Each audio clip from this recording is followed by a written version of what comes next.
writhing by night, darting in and out of dark ocean crevices silently, menacingly snatching prey from their sleep.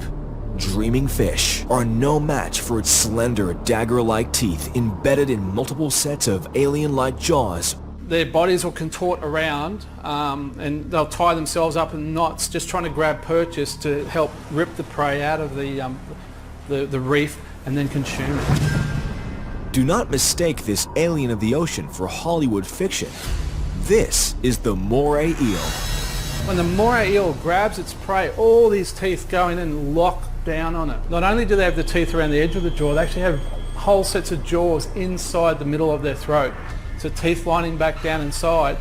And some species even have a second set of jaws down here that come forward, just like the monster in Aliens, to grab their prey. Marine biologist Richard Fitzpatrick often comes face to face with this toothy ambush predator capable of consuming some of the most venomous sea creatures whole in one stealth bite. I've seen big moray eels eat stonefish. So the most venomous fish in the world, the moray eel will go for it. It's because they don't want the spine sticking to the throat. Nearly all fish, when they eat other fish, will eat them head first. So as they're going down head first, any spines that are up will fold down as it goes down into the stomach. This territorial, long-living eel is found along the tropical reef of northern Queensland. Some grow no longer than that of an adult arm and come in all colors of the rainbow, with the giant species growing to an enormous 8 feet in length. This nocturnal predator, encumbered with poor eyesight, has a heightened sense of smell and multiple lockjaws filled with hundreds of razor-sharp teeth. They are very territorial. There's small home patches of the reef that they're working all the time. And when you go night diving, one of the cool things is actually when you see an eel out on a hunt, other fish will often follow along. So you can have trevally and red bass following the eel in hunting packs. Because if the eel goes into a hole and is unsuccessful in missing a fish and it comes flying out, the other predators are there to take it out at the same time. So you often see these groups of animals working together on these hunting expeditions. Accidental attacks on humans from the moray eel arise when this wild and wondrous animal is hand-fed. The smell of fish on your hand, coupled with the animal's poor eyesight, often have it mistaking a fish for a finger, or worse. There have been quite a few incidences where divers have been bitten by eels. If your hand's in the way, you're going to get bitten.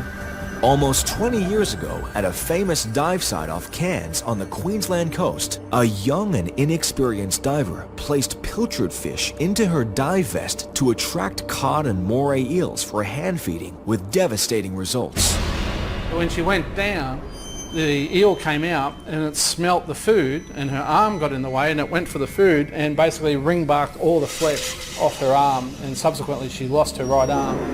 And as she was fighting the eel off, it shredded her left hand and she was unable to use her left hand ever again as well. Moray eels are broadcast spawners. The male and female perform an underwater dance, wrapping themselves around one another, conjointly releasing eggs and sperm into the water.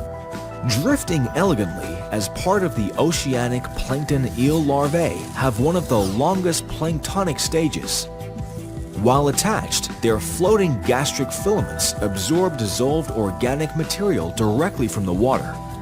This larval stage can last for a number of months. A lot of people, sometimes they see this big long thing and they think it's a sea snake, but no, it's definitely, an eel is a fish, and there are eels out there, different other species called snake eels, and there's in fact a type of snake eel that mimics the banded sea snake. They have exactly the same colour patterns. And so they're swimming around with the bands on their body pretending to be a sea snake, so other things just leave them alone.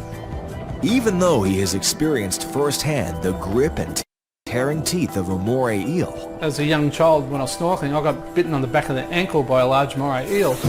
And it happens in locations where divers go down and feed them. This has not altered Richard's view of this exciting animal. Eels are beautiful to watch swimming around, so it's a very snake-like motion, sinusoidal ribbons down their body. And they can move quite quickly and they can reverse up as well, but they're just great fun to see a big 6-7 foot long moray eel out on the hunt. Amazing thing to watch.